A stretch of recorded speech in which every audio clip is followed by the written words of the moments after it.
We're going to get this eventually. All right, so what I want to talk about is writing a syllabus students will read. So I love this comic from phdcomics.com, and it has an instructor and she's interacting with a student, right? And she says, it's in the syllabus. And then the student's asking, what did we cover in class last week? Another student comes up, what's your late homework policy? It's in the syllabus. What are your office hours? It's in the syllabus. How will my grade be computed? It's in the syllabus. So you guys have experienced this, of course, and definitely if it resonates with you, put that in the chat. I know I experienced this as a very kind of junior instructor when I was first teaching, and I've experienced it to this day. I get emails about something in the syllabus. So obviously, students aren't reading the syllabus, right? So how do we get them to read it? What is it about this document that students aren't reading and they're not interacting with? So I'm going to go over that in the next couple of slides. So in order to craft a syllabus that students will read, you want to do a couple of things. You want to take time to design, and we're going to talk about the principles of design, which is CRAP, which is a lovely little acronym, and it stands for contrast, repetition, alignment, and proximity. So this is kind of the first thing that you should think of. So you don't have to be a graphic designer to use the principles of design. Just remember these 4 elements. So look at this graphic I've got here. I've got contrast, repetition, alignment, and proximity. So contrast is making elements different to increase understanding. Repetition is repeating visual elements to create strong unity. Alignment is placing elements deliberately and rationally to improve clarity. And finally, proximity is placing related items together to convey a relationship. So how does this graphic use CRAP in its design? This graphic is describing CRAP, but how does it actually use CRAP in its design? And go ahead and use the group chat to kind of chime in.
Okay, perfect. So we've got a couple of responses in the chat, and I'm going to read them. So a lot of people are saying there's the repetition of the color of the first letter of each word. So that kind of draws our eye and then points out that acronym. There's also the fact that the kind of header, what I would call header fonts, they're all the same. They have the same kind of font face and they have the same kind of bolding. And I'll give you a little mini lesson in fonts. So if you have a font like this, it's going to be called a serif font, and serif stands for feet. So if you look at a font like this, if you go all the way down to the bottom, it has a little bell bottom, or it has a little foot on the bottom, as opposed to a font like this, which is called sans serif, which stands for no feet. So when you go down to the bottom, there's not a foot on that letter. And the reason you should know the difference between sans serif and serif fonts is because a lot of times, if you're going to be using a combination of fonts in a document, you most likely want to use sans serif fonts for headers and then serif fonts for body text. And that is actually switched if you're going to be making a document that's online, because we can actually, when we're online, we read sans serif fonts better. Oh, and Richard said it isn't compliant. No, it is not. So that is definitely unfortunate. And we could talk a little bit about that later. Okay, so take the time to design. Some ways you can use CRAP in your syllabus is you want to use contrast. So choose 2 fonts and one for the heading and one for the body. And you can also, for the font that you choose for your header text, you can choose a consistent color, you know, or a weight to it. Contrast, you want to use a dark font on a light background and vice versa, because you want the student to be able to read it. Repetition, you want to use the same color and font for headers. That way every time, oh, okay, so Richard says there are many ways to make text distinctive: underline, shadow, bold, annotation, stuff like that. And I would say most of the time you want to do bold to kind of like draw that eye and go through it. And then alignment is you want to make sure that you left align things. So whenever you center align stuff, it might kind of look more pleasing to the eye, but it actually makes it harder to read because our eye naturally goes all the way to the left. Oh, Steven says, I love the font discussion. I had no idea. Steven, there's a whole world of fonts out there. And then proximity is group-related information together. And then Ty says, be careful of font colors just in case there is a student who is colorblind. You're totally right about that. So yeah, you use something that can be seen and distinguished for a colorblind student. And I'm sure you can Google a lot of that and figure out what that is. Okay, so I have two syllabi here. They have the exact same content, word for word. Which has a better visual design and why? So let me know in the chat, do you think the first syllabus here on the left, does it have better visual design and why? And then on the one on the right, which one do you think has better visual design? So go ahead and answer in the chat and then we'll talk about your responses.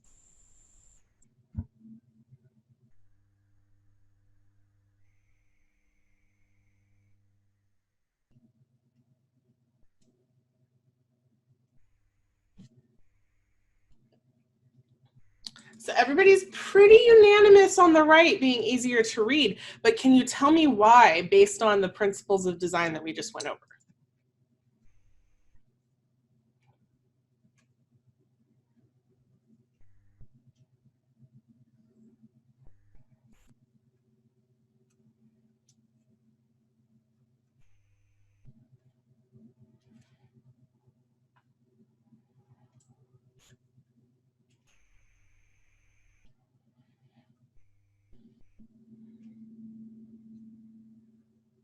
All right, so let's dive into your responses. I really like Rebecca's response. I like the left one better, but students probably would like the right one. So there's nothing really wrong with the one on the left. Like, it's a perfectly fine document. You know, it has the information there.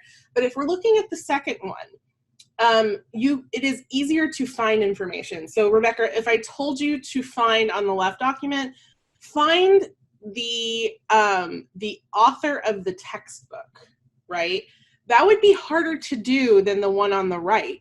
So if we look at the one on the left, there's not a lot of signposting, like there's not consistent headings telling us where to find information. So I would have to read through the whole thing. And you're right, Audrey, you have a contrasting font, information is grouped together. Oh, somebody's asking, do we still have to do an ICR? Yeah, you definitely still have to do an ICR because that's the official contract between you and the student. Oh, McKinney says it's crappy, but in the best possible way. Yeah, so like it's using all the principles of design, right? It's using contrast because we've got like a really, dark text on a light background. And even when they have kind of used a gray background, they're still using a dark text so that way it shows up. And it's easy to find what you're looking for. And we call that scannable. So it's like, I'm a student, I'm busy, I'm freaking out, like I have to figure out what textbook I need to buy. I can more easily find that in the syllabus on the right than the one on the left. And that's usually why students email us, because it's easier to get an instant answer from your instructor than have to dig through a document that's not designed well. And I think with syllabi, the easy thing, or the thing that I've come to understand about syllabi is that we don't necessarily write them for our students. We write them for committees. We write them for coordinating boards and state boards in order to get approval. And we're not always communicating the information in the best way to our students. So, all right, so let's move on. So another way you can, think about writing your syllabus in a way that students will read it is to write your headings as questions.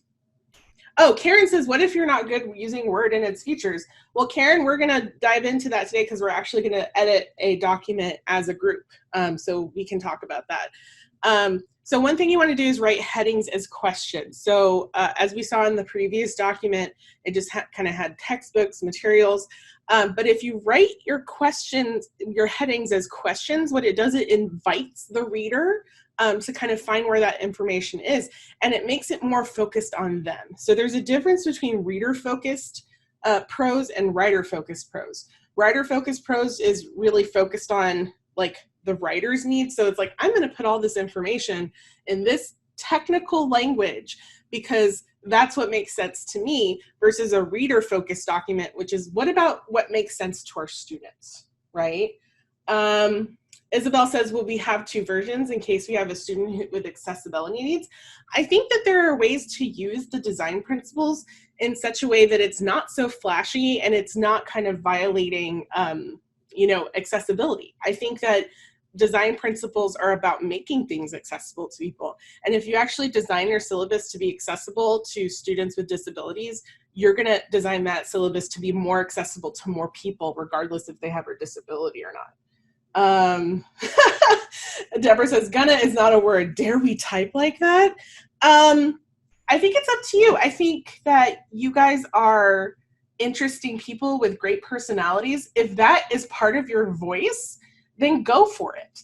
Syllabi don't have to be, we can make our own rules when it comes to syllabi. And if it's going to serve you and if it's going to give a student like a flavor of who you are, kind of go for it, because that's going to let them know that you're a full person.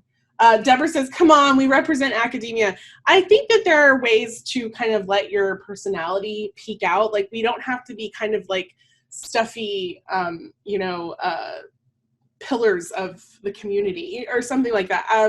I know for me, like, I use a lot of slang, stuff like that, but it's really what you're comfortable with. Okay. Yeah. Deborah's like, don't need gonna. So that's a choice. That's definitely a choice. And that was a choice for this author. Okay. So write headings as questions because that invites the students to integrate, right? You also want to write in second person, not third. Okay. You want to avoid calling your readers students or pupils, and you should write as if you're talking directly to them, because especially with online teaching, we don't get to have that face-to-face that we would normally have in the classroom. So writing in the second person makes it more personable and engaging. So we're going to look at a couple examples of this. So I'll read this out loud. So this says, students will learn how to apply chaos theory to educational settings, adapting course curricula to meet new trends in academic environments. So is this in the second person? Go ahead, not that it's in the second person. Is this in the second person, and how does it make you feel? Like, if you were a student reading this, how would it make you feel? Go ahead and answer in the chat, and then we'll look at your responses.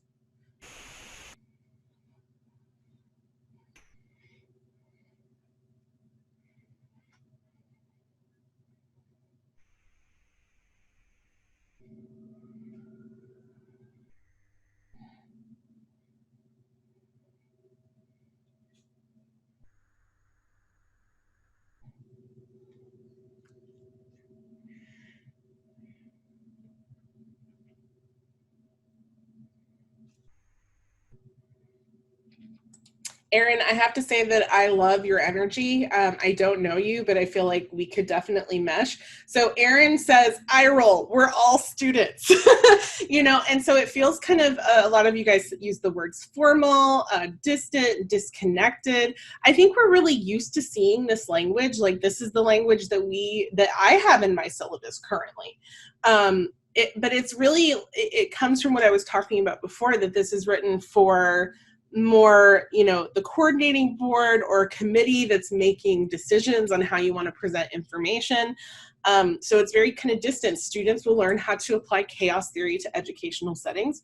What is that? Adapting course curricula to meet new trends in academic environments. It's really vague. Candace says, nope, not in second person, sounds technical, but I'm also thinking Jurassic Park, Yeah.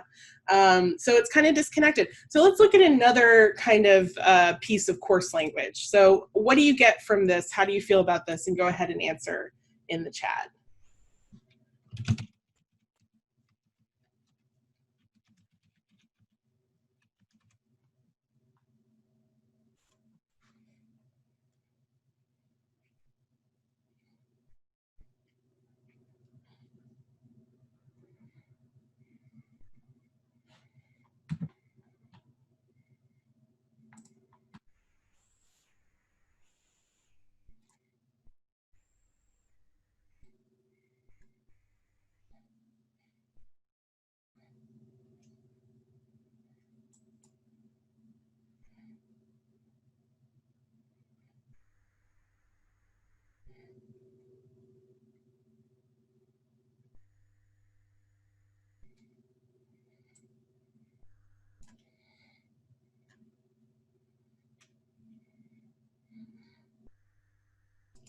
All right, so we got some responses. Annette says it's a much more positive approach. Ty Guy says chaos theory definitely is bringing back nightmares of his doctoral work. Tell me about it, Ty. It's more direct, says Omakinde, and then Carol says it's more inclusive and inviting. And I also like what Deborah says. It appeals to me as an academic, right? So this appeals to the student's sense of it, fun. It appeals to their sense of curiosity, right? So it's like, I'm going to get the opportunity to look at the complexities of chaos theory in my classroom. And I'm not just a student. I'm not just a faceless student, one of many. I'm an educator in training, and I'm going to be on the cutting edge of changing curriculum to meet the needs of my student. And that feels much more exciting than you're going to learn about chaos theory and how to integrate it into your curriculum, right? So, and also, Erin, it says it removes that formality that plagues some students who find their professors unapproachable, and it hurts, the students' potential in the class because they really feel like you're not approachable, right?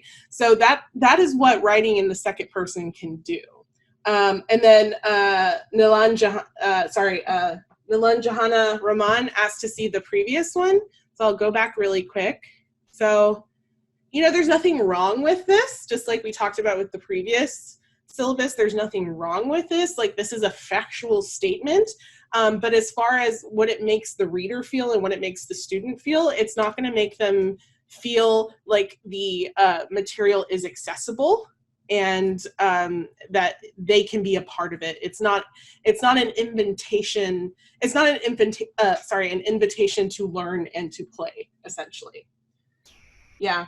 And Candace says emails and conversations with students are more personal, but I'd like to keep things more legal in my syllabus. And I think there's a way to definitely do that. Like, we don't have to go the Gunna route, but I think there is a way to balance that, right?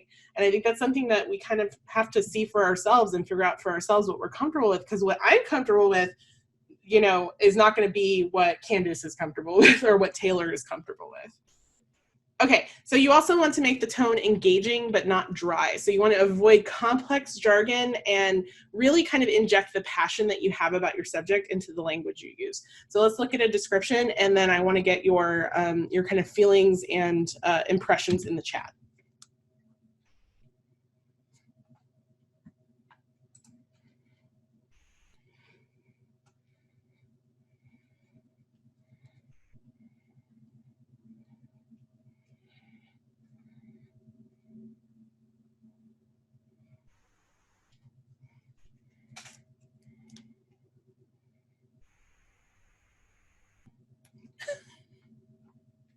Deborah, I love you. We are supposed to say this one is not as good as it could be. Do you actually think that, or I wanna question you, Deborah? Let me know.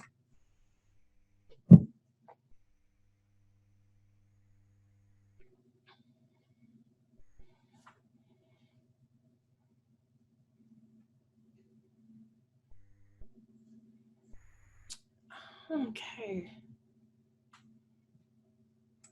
Deborah has a really good point. She says that she likes this one just because it lets students how to know to speak to me in writing. And I agree, Deborah. I think because I teach writing, and so I teach students how to respond to me and based on the audience. But I think that whenever we're writing our syllabi, we want to make them accessible in more ways than one. So I think there are more opportunities for you to kind of talk to your students about tone and professionalism in other ways that don't just include the syllabus, because you want that syllabus to still be engaging, and that's probably just going to be a fine line for you to walk, and what you're comfortable with. Like I said, you're not going to be the person who's going to use gonna, that's just not your style, and it's about really finding your voice and finding that balance, and I totally respect that. So we've got the tone. Like I said, there's nothing wrong with this, but it is a little dry, right? We've got the students again. We're not talking in the second person. So let's look at another kind of version of this and give me your impressions in the chat.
God, I love you guys. You are so on point. And so a lot of you are pointing out that this is too long, this is too wordy, this is not concise, which you are completely right. That is a totally different writing problem than the one I'm trying to talk about. But a lot of you can kind of dig in and pulled out, like even though it is long and wordy, there are bits of it that are engaging. Right? So it's like this is, talking to the student like they're oops, sorry about that.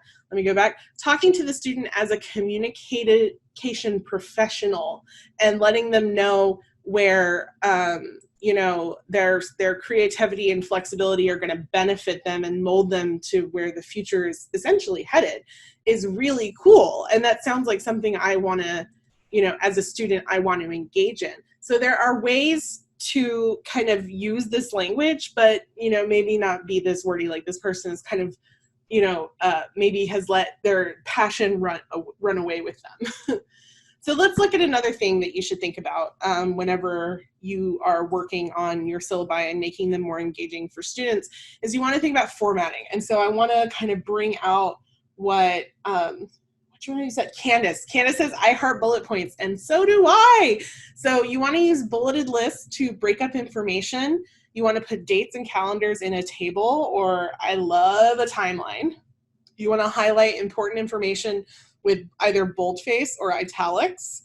The reason you don't want to underline things is because it kind of cuts off the bottom of the word, especially if you have like a P or a Q, and so it can make it more difficult to read.